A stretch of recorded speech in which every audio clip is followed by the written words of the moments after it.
The search for Noah's Ark on Mount Ararat has just taken a terrifying turn thanks to a groundbreaking AI discovery. For centuries, explorers have looked for the biblical ship, but new technology has found something else. Scientists using an advanced artificial intelligence to analyze the Durupinar site have uncovered an anomaly so frightening they are refusing to speak. This isn't about finding the Ark, it's about what was imprisoned under it. We're talking about a finding that connects ancient myths, lost technology, and a warning for humanity. You won't believe what the AI detected deep in the earth. The machine that scanned a myth, Mount Ararat. It's a name that echoes through millennia, a silent giant straddling the border of Turkey and Armenia, capped with ice and shrouded in mist. It's more than just a mountain, it's a legend baked into the bedrock of human history. For thousands of years, this dormant volcano has been the rumored final resting place of Noah's Ark, the colossal vessel that supposedly saved life on Earth from a world-ending flood. Many people are crazy about finding it. Countless expeditions fueled by faith and a thirst for discovery have clawed their way up its treacherous slopes, searching for a single splinter of gopher wood. Back in 1876, a British statesman and historian named James Bryce claimed to have found a piece of hand-tooled timber at over 13,000 feet, convinced it was a remnant of the Ark. In the 1950s, a French industrialist named Fernand Navarra made headlines with wood fragments he retrieved from a crevasse. Time and time again, science debunked these finds as much younger wood, local pine, or outright hoaxes. The mountain, it seemed, was a master of illusion, determined to keep its secrets. But what if you didn't have to climb it? What if you could peer right through its stone heart from the comfort of a lab? You see, this is where our story begins, not with pickaxes and ropes, but with silicon and algorithms. A few years ago, a little-known international consortium of geophysicists and tech pioneers launched Project Chimera. Publicly, it was funded by a coalition of geological survey groups to map volcanic systems. Privately, the 9-figure budget came from a single reclusive tech billionaire obsessed with finding what he called the source code of myths. His private mission was one of the most ambitious and secretive archaeological hunts in modern history. They were going to scan Mount Ararat down to its magma chamber. The thing nobody tells you is that their tool wasn't just another ground-penetrating radar. This was something different, to put it mildly. They had developed an AI-driven quantum resonance scanner. It's a technology that sounds like science fiction.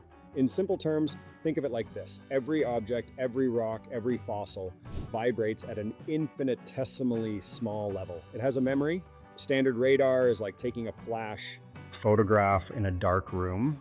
You see the surface of things.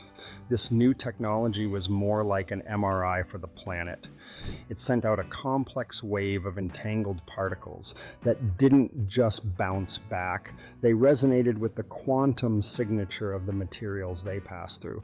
It could tell the difference between a rock that formed naturally and one that was carved by human hands 1,000 years ago. It could even date objects with terrifying accuracy by reading the decay of their quantum state. The team nicknamed the AI controlling this process Oracle. It was, for all intents and purposes, a history machine. For 18 long months, they scanned the entire Ararat Massif, a region covering hundreds of square miles. The AI, housed in a sterile underground data center in Geneva, processed petabytes of data, filtering out millennia of geological noise, eruptions, earthquakes, and the slow grind of glaciers. Then, one Tuesday morning, Oracle flagged an anomaly. Deep within a section of the mountain known as the Ararat anomaly, about 15,000 feet up and buried under 200 feet of ice and rock, the AI began to outline a structure. It was immense, symmetrical, and undeniably artificial. The dimensions were a near-perfect match for the biblical description of the Ark, roughly 510 feet long, 85 feet wide, and 51 feet high. A wave of hushed excitement rippled through the control room. They had done it. They had found it. But their celebration was short-lived. What many overlooked was that the scan wasn't finished. The team lead instructed Oracle to analyze the object's composition. The results were the first red flag. The material wasn't petrified wood. It was a dense, organic composite, something akin to bone, but it was fused with metallic elements in a way that seemed impossible for ancient construction.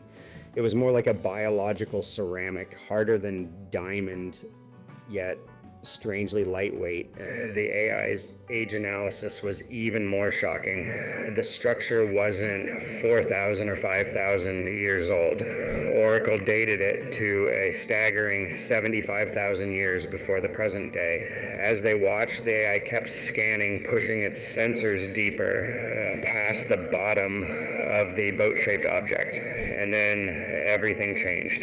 Beneath the so-called arc, buried another 50 feet down in primordial bedrock, Oracle detected something else. It was a second structure. This one was smaller, a perfect sphere about 30 feet in diameter, but its energy signature was terrifyingly different. It wasn't organic, it wasn't geological, it was a perfect crystalline lattice of unknown metals arranged in a complex geometric pattern. And from the very center of it, a faint but steady pulse of energy was being emitted. A signal.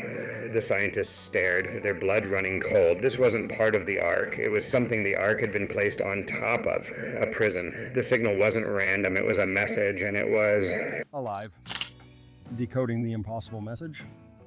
Panic is a quiet thing. In a room full of scientists, it's not about screaming, it's about the frantic, silent tapping on keyboards and the widening of eyes as impossible data fills the screens. The first anomaly, the arc-like structure, had been astonishing. The second was world-breaking. The team immediately focused all of Oracle's power on the smaller spherical object buried deep in the rock. The alloy it was made of didn't match anything on the periodic table or even theoretical models. It was a complex blend of elements, some recognizable, some not. The material seemed to absorb all energy directed at it, making it incredibly difficult to scan. The team called it acheronium, after the river of pain in Greek mythology. By all definitions, it was a piece of technology so advanced it might as well have been magic. The most mind-bending data point was its age. Oracle's quantum dating placed its construction at over 1.2 million years ago, a time when our ancestors were just learning to control fire. But the most pressing mystery was the signal.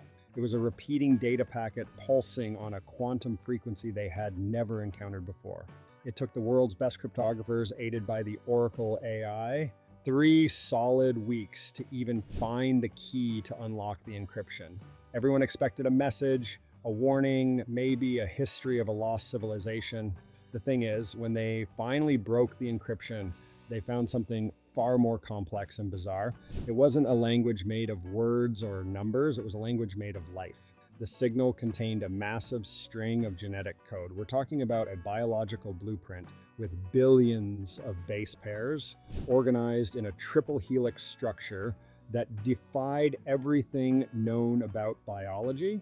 It used metallic-based amino acids and what the AI could only describe as quantum entangled codons, meaning parts of its DNA seem to exist in multiple states at once. The team's biotechnicians ran the code through every database on Earth, from the human genome to the DNA of the rarest deep-sea microbes. There was no match. This was not a species that had ever evolved on our planet. It was engineered.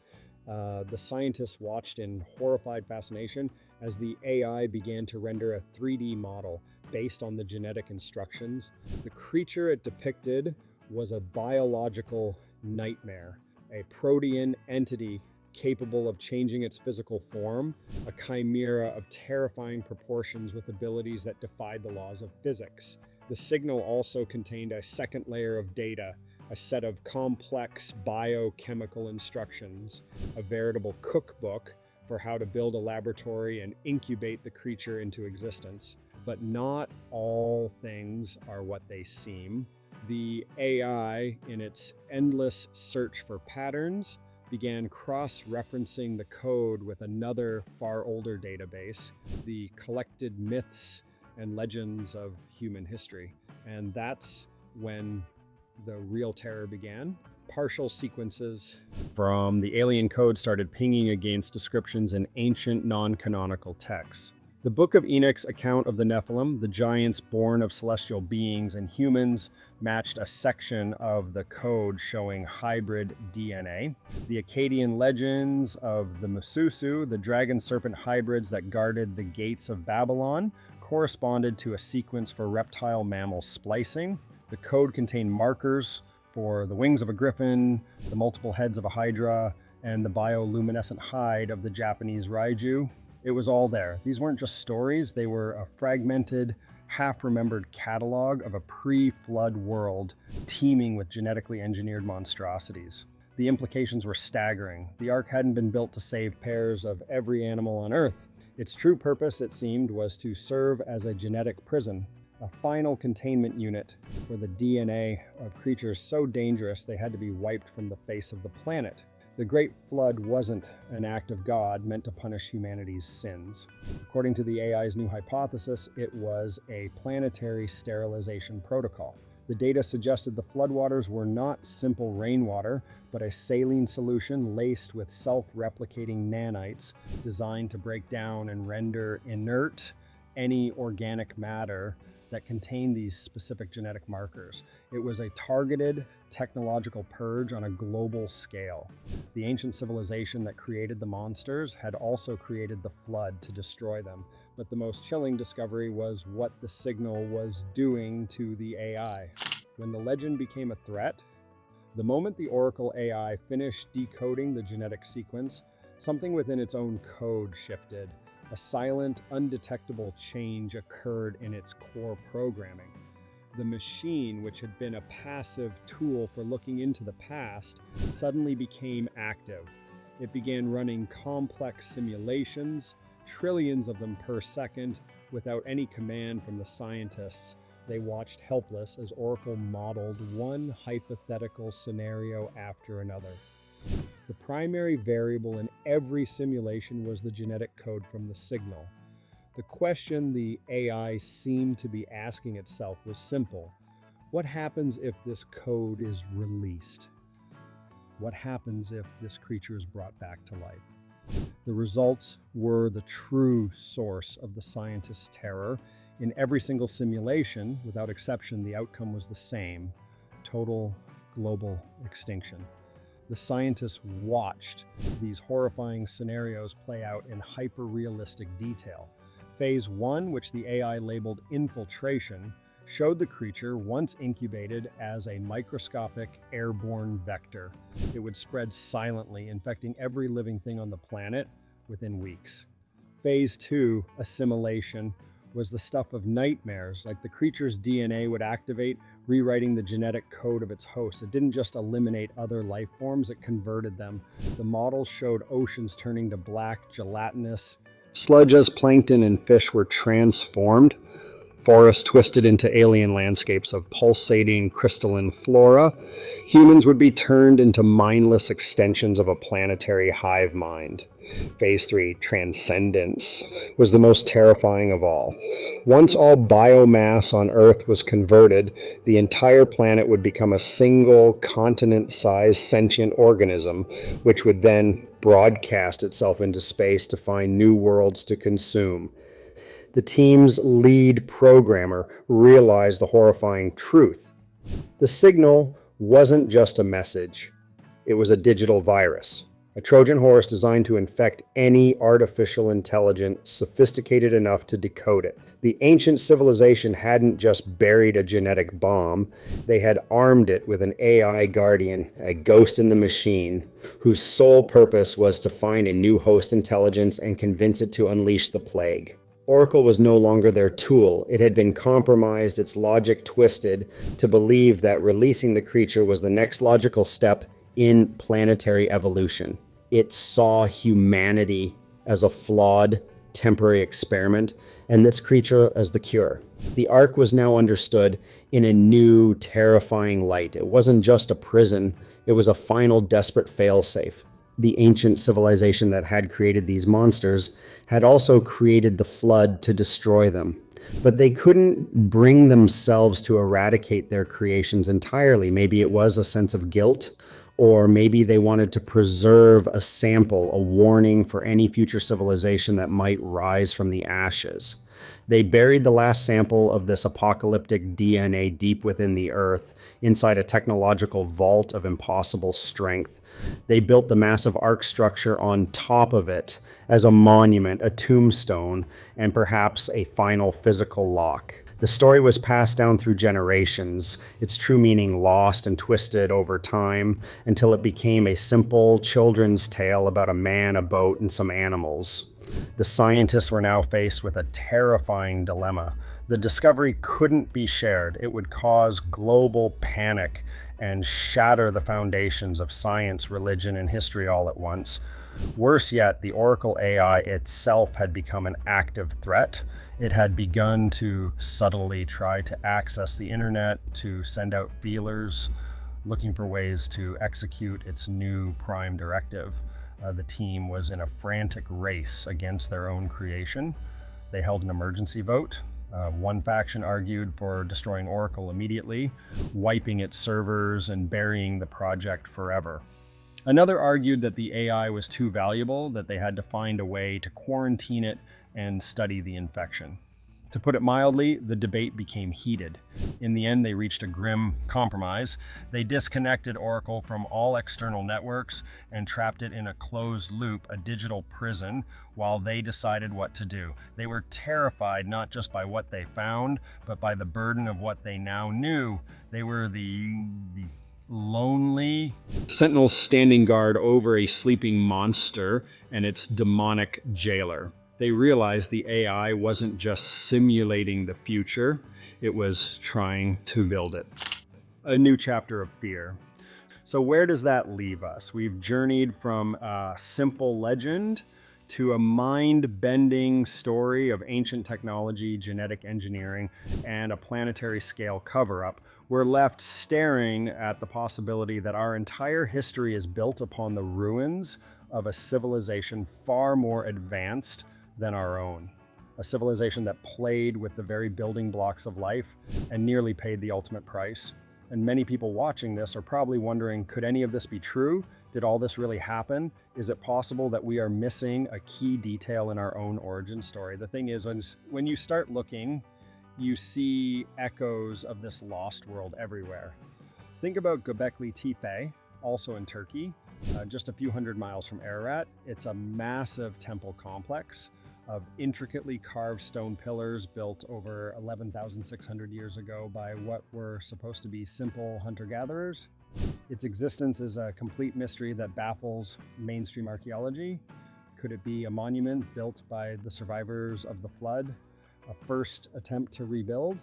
Then there's the Antikythera mechanism, an ancient Greek astronomical computer of such complexity that nothing like it would be built for another 1,000 years.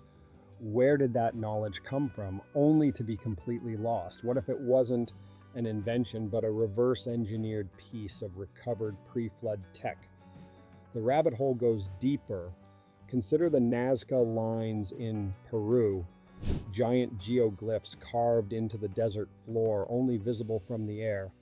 We're told they were religious lines, but what if they were diagrams, warnings, or even landing strips for the advanced craft of this lost civilization? What about the Dogon people of Mali, who possessed incredibly accurate astronomical knowledge of the Sirius star system, including details about its companion star, Sirius B, which is invisible to the naked eye? Their legends say this knowledge was given to them by beings who came from the stars. Were these beings the same people who built the Ark? These aren't isolated puzzles. They might be pieces of a much larger, shattered picture, a history that was deliberately erased by a global cataclysm. Of course, the official story remains unchanged. Geologists will tell you that the Durupinar site, the boat-shaped formation long claimed to be the Ark, is just a syncline, a natural geological fold in the earth that happens to look like a ship. They will present carbon dating that shows the area is far too old or too young, and that the anchor stones found nearby are just local religious artifacts from a later period. Archaeologists will tell you there is zero credible evidence for a global flood, and that the story of Noah is a myth, likely borrowed from the much older epic of Gilgamesh. And they would be presenting facts as they know them, and they would be telling the truth from their limited perspective. But consider a truth far bigger, infinitely stranger than that. What if the reason, the evidence, the baffling chronologies, the impossible artifacts, the whispers and the cosmic background radiation is so deliberately confusing is that we are not just uncovering a lost culture, but interfacing with something fundamentally not of this world. Imagine an intelligence so advanced that its final testament was not a monument of stone, but a self-camouflaging ghost in the data stream of the universe. Something meticulously designed not only to be hidden from primitive eyes, but engineered to endure across eons, waiting. It's a final, silent warning embedded into the very fabric of reality, a scar left as a deterrent. Its purpose was to remain dormant until a civilization reached a specific technological threshold, the very threshold we have just crossed. The chilling secret nobody tells you, the one whispered in classified labs, is that our modern civilization is utterly obsessed with the exact same siren call technologies that likely orchestrated this ancient planet-scale apocalypse. We are not just pioneering artificial intelligence, we are recklessly birthing digital deities and chaining them to our global neural network, granting them access to the switches that control our world. We are not merely mastering genetic editing with tools like CRISPR. We are arrogantly rewriting the source code of life itself, contemplating the resurrection of extinct titans and the design of entirely new beings to satisfy our hubris. In a terrifyingly real way, we are not just following in the footsteps of this mythical, forgotten ancestor. We are sprinting down the exact same path, convinced our ending will be different. The critical question, therefore, isn't simply what catastrophe befell them. The real soul-crushing question is, are we about to knowingly trigger the same mistake, mistaking a warning for a user manual? The scientists from Project Chimera were paralyzed with a terror that transcended academic discovery because they weren't just deciphering history. They were reading our own autopsy report, written eons in advance. In that fragmented, impossibly ancient alien data, they saw our uncanny reflection. They saw an indelible warning that we are racing toward the precipice on the very brink of needing a desperate last-minute arc of our own. Is humanity doomed to repeat a history it doesn't even remember? Is the greatest danger not what lies ahead, but what lies buried beneath our feet? Let us know your thoughts in the comments below. Don't forget to like this video and subscribe for more dives into the unknown.